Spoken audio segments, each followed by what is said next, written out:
Class 9 geography chapter 5 question answer Bengali medium আবহাওয়া বিকার। তোমরা সবাই মন দিয়ে শোনো আর লেখো। সবাই লাইক অ্যান্ড সাবস্ক্রাইবটা দিয়ে দাও। নগ্নিভবন কীভাবে ঘটে? আবহাওয়া বিকার ও ক্ষয়ভবনের প্রক্রিয়ার সম্মিলিত প্রভাবে ও স্খলন প্রক্রিয়ার সম্মিলিত প্রভাবে ভূপৃষ্ঠের উপরে স্তরের বিচূর্ণীভূত পদার্থের অপসারণ ঘটলে নিচের শিলাস্তর উন্মুক্ত হয়ে পড়ে। আবহাওয়া বিকার ও ক্ষয়ভবনের এই মিলিত প্রক্রিয়ার ফলে নগ্নিভবন ঘটে।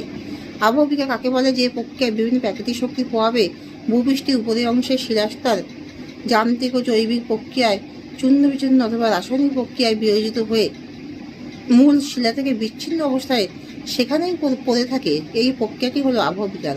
ক্ষয়ীভবন কাকে বলে? যে ক্রিয়ায় বিভিন্ন গতিশীল প্রাকৃতিক শক্তির সাহায্যে চূর্ণ বিচূর্ণ শিলা এক স্থান থেকে অন্য স্থানে অপসারিত হয়, সেই প্রক্রিয়াটি হলো ক্ষয়ীভবন। প্রস্তরচায়ী খণ্ডীকরণ কাকে বলে? সমান্তর বা সমকোণী ফাটলের সাহায্যে একটি বড় শিলাখণ্ড বা শিলাস্তর বিভিন্ন খণ্ডে পরিণত হলে সেই প্রক্রিয়াকে প্রস্তরচায়ী খণ্ড বলে।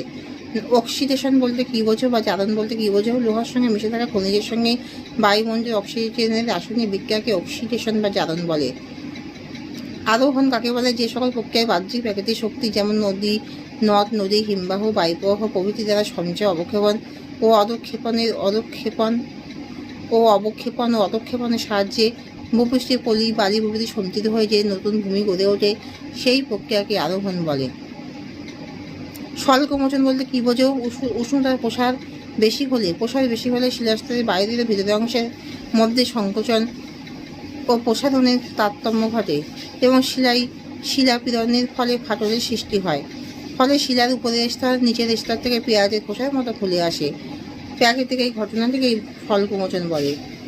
ক্ষুদ্রকণার বিস্ফোরণ কাকে বলে? মরুভূমি অঞ্চলের উষ্ণতার প্রবল তারতম্যের ফলে বিষম গুণসম্পন্ন শিলা গঠনকারী বিভিন্ন খনিজের সংশোধনকারী পদার্থের মধ্য দিয়ে ফাটল সৃষ্টি হওয়ায় শিলা চূর্ণ বিচূর্ণ হয়ে যাওয়াকে ক্ষুদ্রকণার বিস্ফোরণ বলে।